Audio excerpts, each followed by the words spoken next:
Continuing now with The Final Days by Bob Woodward and Carl Bernstein. And in the last session, I was dealing with a pesky little flying insect that wouldn't leave me alone. And it's still here, so if you see me flailing away, that's what it's about.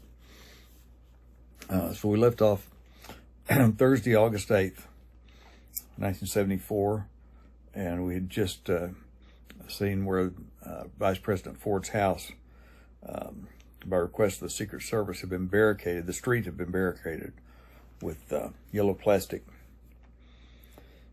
rope along the opposite sidewalk in anticipation of him becoming president of the United States. For many staffers, there wasn't much to do besides wait. Ann Morgan went out to get some 6-packs of beer for the speechwriters' offices. Buchanan had a few assistants in for drinks in mid-afternoon. In the lawyer's wing, the drinking started at about the same time. Jack McCahill bought some scotch. People were milling around in the corridors all afternoon. McCahill thought it was like the last day of college or an Irish wake. There was emotion, a feeling of closeness. People were shaking hands and hugging each other. At times, they tried to act lighthearted. In the White House mess, staffers sat around eating tacos. It was Thursday, Mexican lunch day. Rabbi Korf sat heartbroken in the West Wing lobby, waiting to see Ziegler. He couldn't get an appointment with the president. Is he really going to do this? He asked as Bull passed through the lobby. Is he really going to do this? Yes, replied Bull. The trip to San Clemente was already planned. Korf expressed surprise that the president would go immediately to California. Ziegler wouldn't receive Korf either, so Korf was to be taken to see Bruce Hershensohn in the EOB. As he rose to leave, Korf turned to Bull. There are many of us who will keep fighting, he said. You haven't heard the last from us yet. In the military office in the East Wing, the liquor was flowing. There were bottles and buckets of ice on the desk. Lieutenant Colonel Brennan came in, even though it was his day off. Everyone had a lot to drink. Bull and DeCare went from office to office and party to party, announcing that the president's speech would be on the economy. The delay was deliberately designed to generate suspense, they suggested. Tom Coroligus demurred. You know why we're going on TV, he said. We're vetoing a bill. We'll fool everybody. During one of Timmons' earlier staff meetings that summer, there had been a discussion of leaks from the House Judiciary Committee. We've got to put a stop to these leaks, Coroligus had said. Let's form a group called the Carpenters. When bad news dominated Timmons' meetings, Coroligus would walk in energetically, clapping his hands, saying, We're out of the woods now. We've finally turned the corner. Thursday was no exception. After he had extended invitations to the senators who would meet with the president that evening, he had popped his hands together enthusiastically and said, We've really got Congress on the run now. Manolo Sanchez was despondent. He, too, had been drinking. As he wandered over to the EOB, he met Wayne Ballas in the corridor. The president can't sleep at night, so he sleeps in the afternoon, Sanchez told him. There were things the president hadn't known about Watergate. The president is innocent. There were tears in his eyes. Those fuckers crucified him. Excuse the language.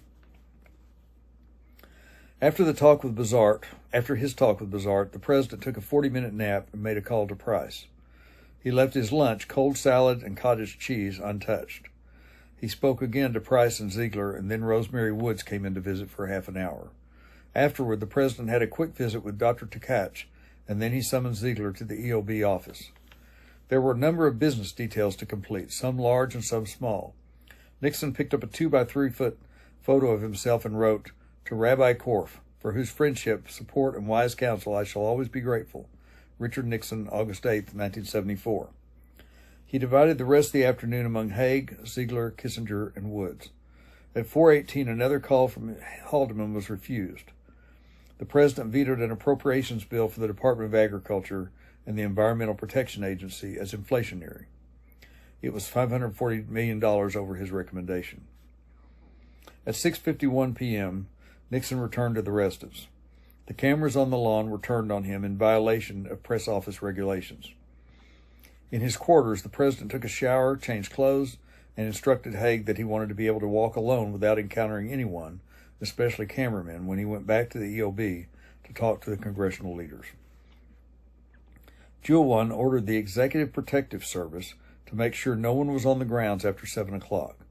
They overreacted. Staff members were told they couldn't leave their offices between 6:30 and 7:30 p.m.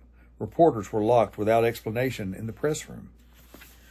The drivers of the White House fleet parked on West Executive Avenue were told to get down on the floors of their cars.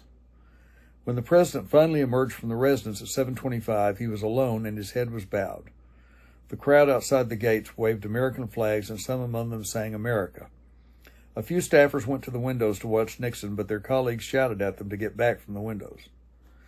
Ter Horst, Ford's new press secretary, was among those trapped in the EOB and was late for a meeting with Ziegler. After a brief discussion, Ziegler called his entire staff to his office.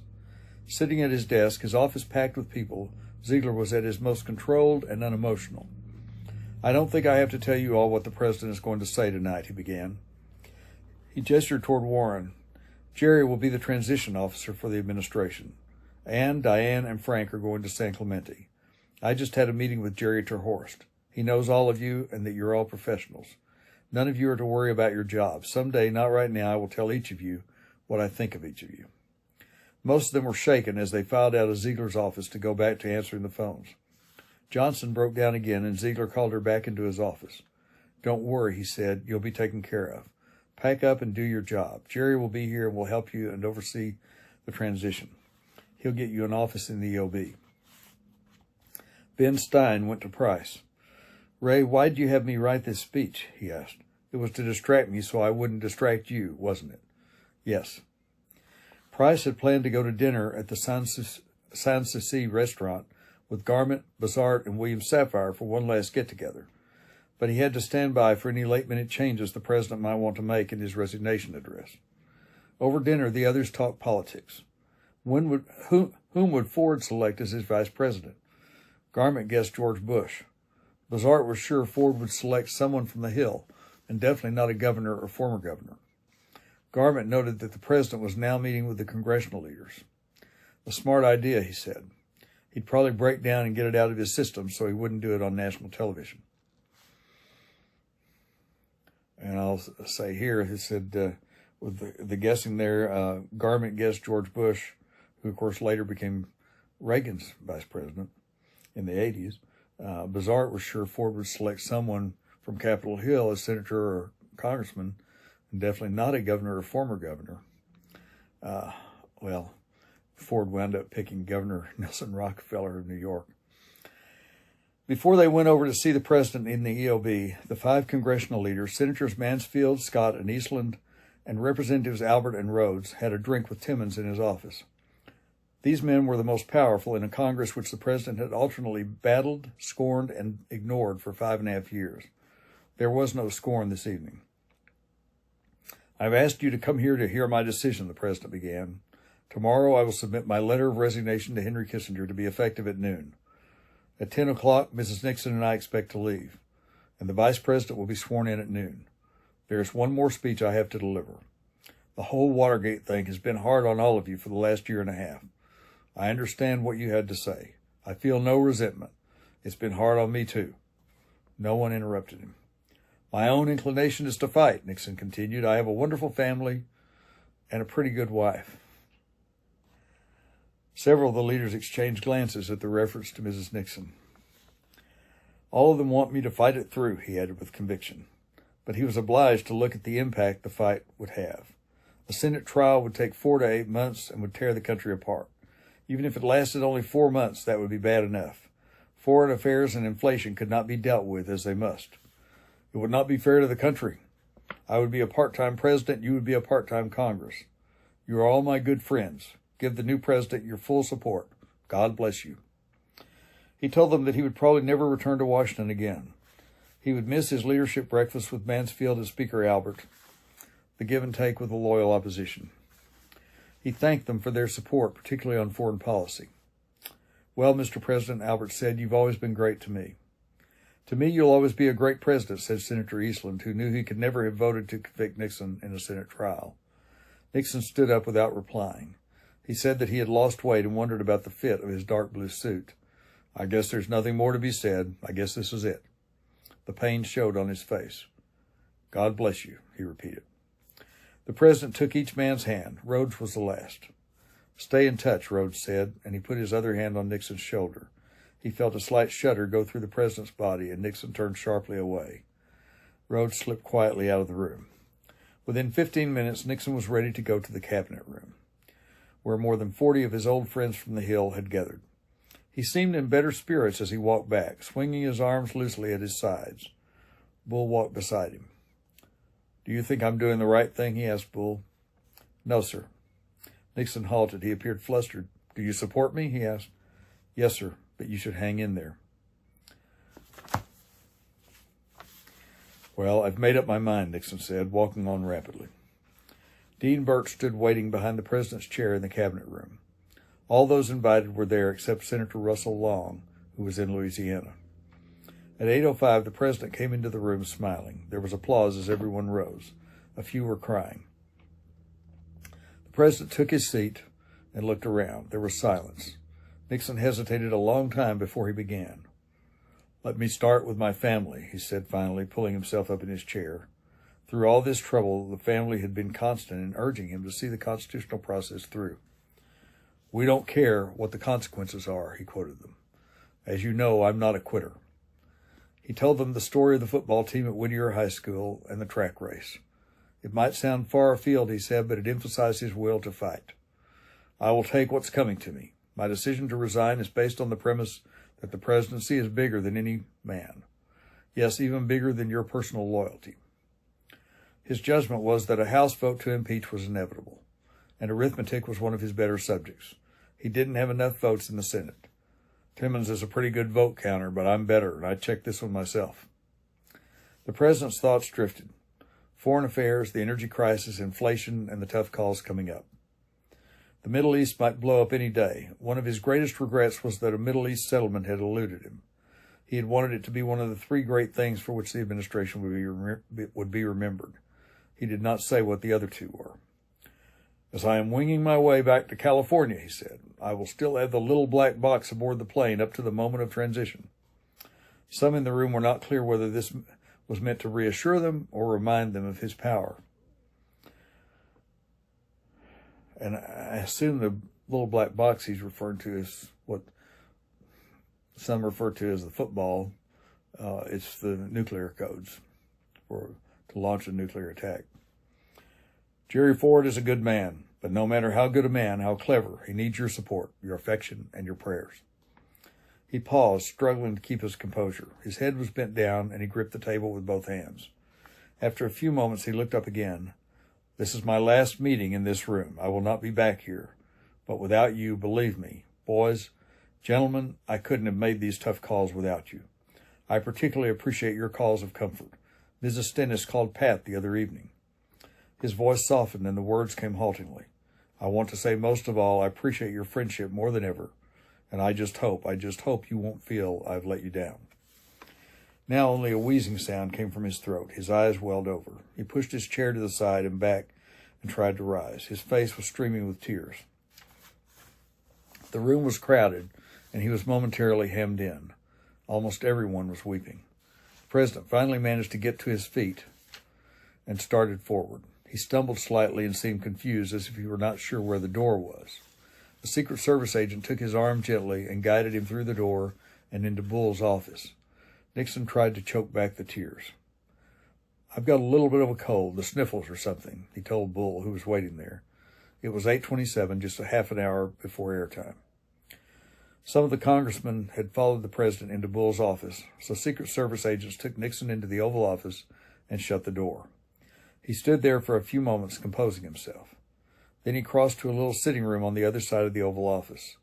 The makeup woman started working on him, but he began weeping again, and she was asked to leave for several minutes while the president calmed himself.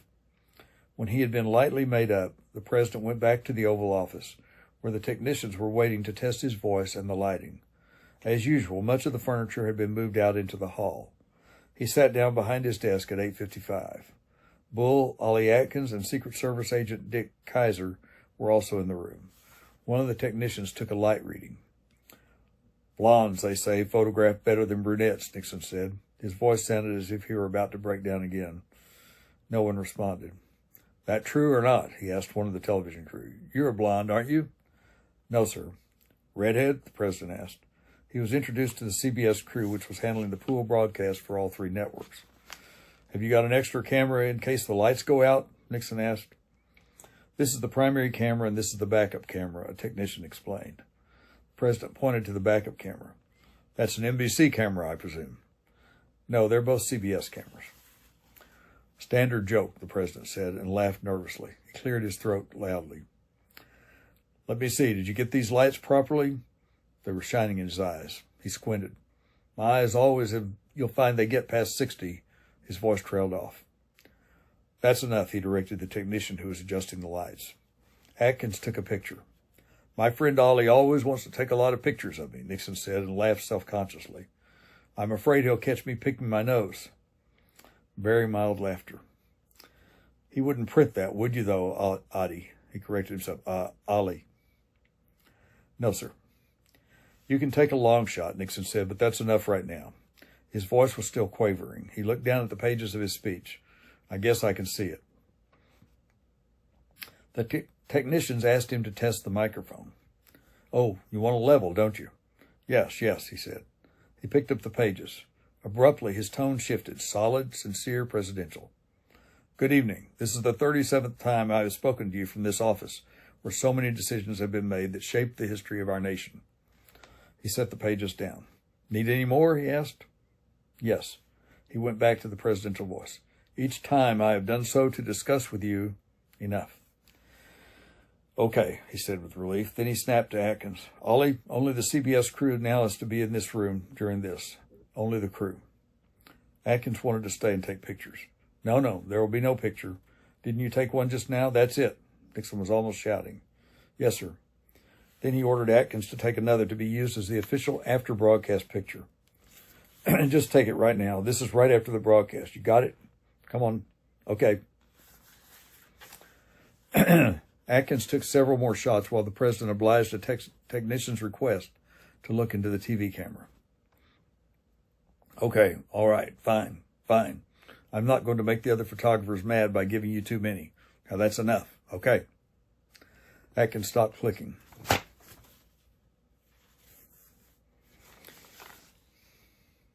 Now, Nixon continued, all Secret Service. Are there any Secret Service in the room? Yes, said Bull, just one agent. Out! Agent Kaiser didn't move.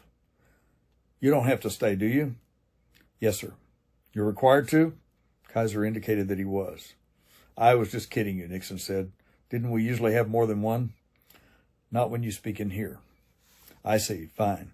But it's better for the crew, as few strangers around as possible. Sometimes I've talked to some of my Hollywood friends, and it drives them nuts to have people around them. 1.5 minutes to air, a technician said. Nixon cleared his throat. I'd better get in position. Bull went through his standard procedure, reminding the president to place the sheets of paper to one side as he finished with them so that they would not hit the microphone and make a loud noise. Well, if I can, I'll try to. You mean move them like this? He shifted the pages one by one. Would that help you? Yes. Am I straight in the back? The president asked. Would you mind checking my collar? It's not ruffled up. It wasn't. He cleared his throat and coughed.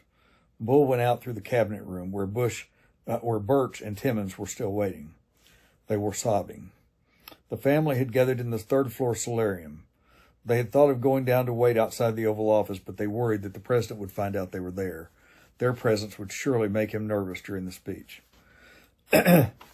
Nixon looked into the camera. Good evening, he began. It was exactly 45 seconds after 9 p.m. A pause and a half-smile. This is the 37th time I have spoken to you from this office, and much of the world listened for 16 minutes. And I'll say, of course, this was August of 1974. Bob and I had met in March. We had started working together at Southwestern Bell in Shawnee, and quickly learned that we both voted for George McGovern in 72, not Nixon. And we were rare among Oklahomans voting for George McGovern and voting for a Democrat. And So we became friends very quickly. We were both political buffs. So we would stand outside. We would work 1 to 10 shifts there at the beginning. And we would stand outside for a couple of hours after we got off work. We'd stand out in the Southwestern Bell parking lot talking politics, especially talking Watergate, of course, because that was March of 74. You know, we knew things were coming to a head with Watergate and Nixon. We both wanted Nixon out. And so anyway, now the night of the resignation, the way I remember, I don't remember whether Bob and I were together. I think I did go watch the resignation. So apparently I got off, by that time, maybe we were working different shifts. I don't know, because it happened at 8 o'clock Central Time. The way I remember it is I went to Chris Hanson's house. Chris was an old OBU friend who now was working at Southwestern Bell along with Bob and me. Chris and I had lived on the same floor in the dorm one semester and become good friends. And then when I had to go back to repeat my elementary student teaching in the fall of 1973, after I had gone through the commencement exercise, but I still had to go back and redo my elementary student teaching in Shawnee. I lived with Chris in his little house that he was renting. So anyway, the way I remember, I went to Chris's house. I don't think it was the same place, so maybe he had moved by that time, because I've got a picture in my mind of it. I don't remember Bob being with us. So anyway, that's my best memory of that,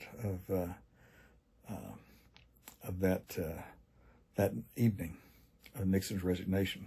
I'm going to continue a little bit here because I want to get a little further, even though it's over 20 minutes. I want to get a little further so that I can finish this chapter. Oh, there is a Friday, August 9th chapter. I didn't realize it. Well, let's go ahead and, I'll go ahead and finish August 8th then, and then we'll take up next time August 9th. In his office, room 2462 of the Rayburn House Office Building, Peter Rodino sat in a leather chair in front of his television set. He held his chin with his right hand. There was a blank, solemn expression on his face. I no longer have a strong enough political base in Congress.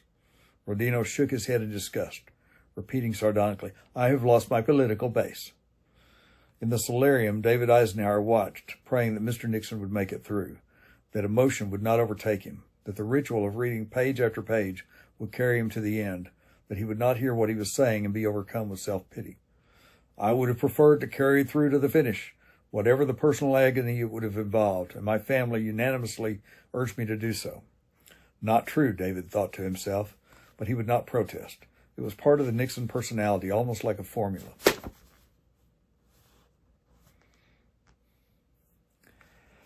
His father-in-law couldn't do anything unless it was against a unanimous recommendation of the Congress, of his advisors, of the military, of the experts, even of his family. Every act had to be in defiance. At their law offices, Haldeman's attorneys sat watching. By taking this action, I hope that I will have hastened the start of healing. The reference to healing was from the draft of Haldeman's recommendation for pardons. Here it comes, cried Wilson. It didn't. Steve Bull wolfed down several sandwiches in the East Room Theater as he watched the speech. Just let him get through, he thought to himself. Therefore, I shall resign the presidency effective at noon tomorrow. 100 reporters were gathered around a large color television set in the press room. Someone tried a joke. There was no laughter. To have served in this office is to have felt a very personal kinship with each and every American. In leaving it, I do so with this prayer. May God's grace be with you in all the days ahead. As the lights in the Oval Office dimmed, Nixon's face seemed to sag. He thanked the television technicians and then greeted Kissinger, who had walked into the office. Kissinger told him the speech had great dignity. They left together, and Nixon put his arm around Kissinger's shoulder. Bull went back to the Oval Office. He felt on the verge of tears as he watched the technicians packing their equipment. Do you all have souvenirs, he asked. No one answered. He reached into the drawer in the president's desk. What's the difference, he asked no one in particular. Then he gave out all the cufflinks, tie bars, pins for wives, pens, paperweights, and golf balls. All bore the inscription, Richard M. Nixon, President of the United States. After he had emptied the drawer, Bull walked over to the press office. No one there was answering any questions. Bull felt that was wrong, so he walked out of the White House and across Pennsylvania Avenue to Lafayette Park and gave interviews to all 3 television networks. Many of those in the White House could find no other way to release their emotions than by giving way to tears. Bernstein was crying uncontrollably, and when Ray Price's secretary, Margaret Foote, saw him, she went over and hugged him. "Don't give them the satisfaction of seeing you cry," she told him. "When you walk out, hold your head up high." The West Wing and the residence had been almost entirely cleared. Staff, doormen, ushers, kitchen help, even some of the Secret Service had been sent home. The president left Kissinger in the West Wing and walked alone back to the mansion. Normally, there would have been 10 or 15 people around him and another 4 or 5 in a train. The family was waiting at the end of about 30 yards of red carpet that led into the main floor. They were silent as he walked toward them. Then they all embraced and everyone congratulated him. They were proud he had made it through. They walked the rest of the way together and went up to the solarium. Now that the speech was safely delivered, the tension had been cut somewhat. They talked about the future and expressed their relief. Everyone was exhausted. The president sat down. Vicky, the family poodle who had been at the vet's, was brought up, and her arrival seemed to raise Nixon's spirits. The president stayed with his family until after 10 o'clock. He took no phone calls. Once again, Haldeman was unable to get through. Even a call from Haig, who had watched the speech in his office with his wife, was put off. Woods told him that the president would talk to him in a few minutes. Then Nixon went to the Lincoln sitting room and called Ziegler to find out what the reactions to the speech had been. In Ziegler's office, it was almost business as usual. The networks were being monitored for post-speech commentary and reaction. Greer and Gerard reported that the reaction was gentle, with the exception of Roger Mudd of CBS, who had said that the president had evaded the issue and had not admitted his complicity in the cover-up. Vice President Ford watched the president's speech at his home in Alexandria. Afterward, he stepped out into his front yard to speak to reporters. He wore the same light pinstripe suit and bold print tie that he had worn during the earlier part of the day. It was raining lightly as he walked to the cluster of microphones. "I think this is one of the most difficult and very saddest periods and one of the very saddest incidents that I've ever witnessed," he said. He announced that he wanted Kissinger to stay on as Secretary of State, and that Kissinger had agreed. Saying he didn't have an enemy in Congress, Ford promised a new spirit of cooperation with the Hill. He declined to answer questions and walked back into his house. Haig was trying to complete the final arrangements for the transition when he realized that a resignation letter had not been drafted. He gave the task to Juelwan, who called Gergen, telling him to keep it brief. Gergen was not sure what was required and called Bizart at home. "Shit," Bizart said, "I can't believe it's not done." He had done the legal research and passed the information to Haig's office. Gergen checked the Agnew letter of resignation and had 3 versions drafted for Nixon and sent back to Juelwan. Each was 1 sentence long. Ziegler was in his office thinking about how to say farewell to the White House press in a last briefing. He arrived at the briefing room at 11:02 p.m., 45 minutes late. He looked pallid. His collar was too big, a result of his diet. His tightly knotted tie almost brought the collar ends together. "I don't have a great deal of additional information at this time to provide you," he began. He outlined the president's day sketchily. He praised Nixon. The president's courage and strength had sustained the staff. "But I just would like to take a minute myself to say goodbye." He was proud and honored to have served Nixon for 5.5 years. His manner reflected the tone of the president's speech. Ziegler was conciliatory, almost apologetic. "I have tried to be professional, as all of you are professionals, and I hope I have never underestimated the difficulty of your jobs or the energy and intelligence you bring to them. There have been many historic and many difficult times," he said. "I will remember the good ones, and I hope you will too. I think I take away from this job a deep sense of respect for the diversity and strength of our country's freedom of expression and for our free press." He went back to his office. There was one more task. The president wanted one last news summary before he went to California. Ziegler relayed the quest to Sawyer, who eventually got John Hornstra about 2:30 a.m. at home. He came back and spent hours viewing videotapes of the network news and going over the early editions of the newspapers. He managed to come up with 15 single-spaced pages of summary by morning. After his interlude with his family, Nixon had gone to the Lincoln sitting room to meet Haig. The two sat quietly in the dimly lit room. David Eisenhower dropped by to say goodnight, as was his custom. Nixon was talking about foreign affairs and Kissinger. He reminisced about their times together, the decisions, the trips.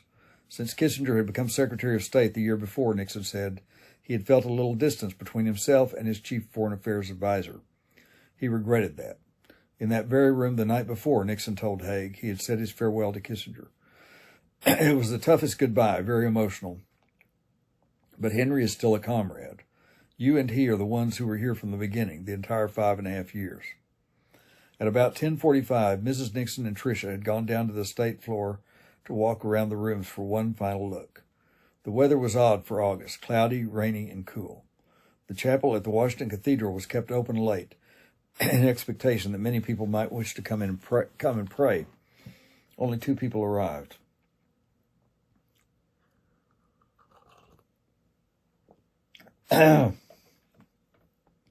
Just before midnight, the president started making his calls. At 11:59 to Les Aarons, then Stennis, Price, and Eastland. At 12:20 a.m., the president asked the switchboard to get Len Garment at home. Garment had half expected a call and was thinking of sending the president a note when the phone rang in his bedroom. I know how you and Ray are feeling, Nixon began. He knew that Garment and Price felt let down. He had let them down. The president's tone indicated relief, not remorse. Garment was glad that Nixon seemed to be taking the experience philosophically. He complimented the president on his speech, trying to give such comfort as he could to be philosophical himself. The tone of the speech had been just right, he said. Nixon was concerned about the future. What did Garment think would happen next? The speech was not likely to satisfy those who were demanding his head. Garment could not tell what might happen. It could go either way. There are worse things than jail, Nixon said almost offhandedly. There is no telephone there. There is instead peace. A hard table to write on. The best political writing in this century has been done from jail. He mentioned Lenin and Gandhi. Whatever happened, Garment said, the speech had helped. Garment reached for more comforting words. Well, Nixon said, we accepted certain risks and committed ourselves to great endeavors. And in a political situation, any mistakes, and we made them, are fatal. Garment tried to get Nixon's mind off the subject. The bitterness of the last several years would surely pass, he said. People were tired of it. They talked about California. Give my love to Grace and the children, Nixon said. There was no whimpering. And for one of the few times Garment could recall, Nixon did not castigate anyone, only himself. And maybe that was healthy. The president made 12 more calls to his congressional supporters. At 1:34 a.m., the phone rang in the bedroom of Congressman Glenn Davis of Wisconsin. It must be some drunk or a newspaper man, Davis mumbled to his wife. He rolled over and went back to sleep. The president's last call at 1:46 a.m. was to Representative Samuel L. Devine of Ohio. I hope I haven't let you down, Nixon said. And so we finally come to the end of Thursday, August 8th, and we will take up in our next session, which will, let's see, how many pages? Yeah.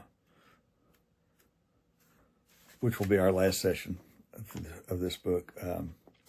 We'll take up with Friday, August 9th in our next session of The Final Days by Bob Woodward and Carl Bernstein. Thanks for watching.